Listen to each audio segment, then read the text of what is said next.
gy'obona babayise ngeno kuyimba naye Palaso yasose ngali ku stage ng'ayimba awo Alien Skin ne group ye naye ne batuuka.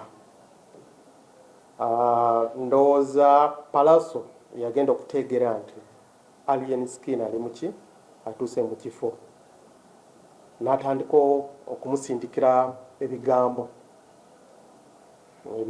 nga tebimuwoomera Alien Skin. Abavubuka ba Alien Skin ne bavaayo ne balumba Palaso ku stage.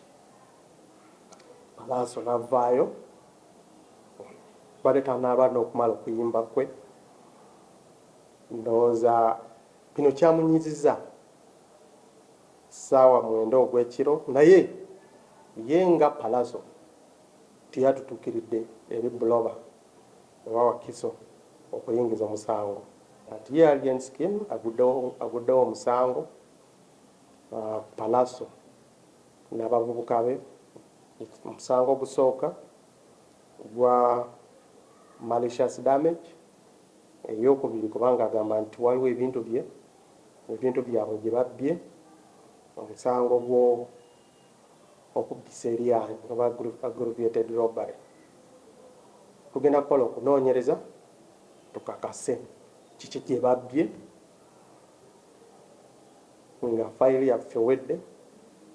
Tugenda kunoonya bano abavubuka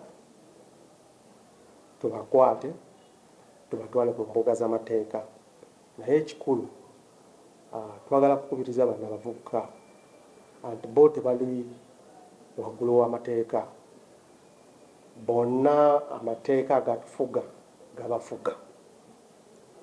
Oba oli yakulumbye ku stage obadde oteeka wakututuukirira ku poliisi noyingiza omusango ogwo, kati kuvaayo eri nga ndogamba nti olina amaanyi ngenda kozesa kifuba gw'ojja kubeera mu nsobi.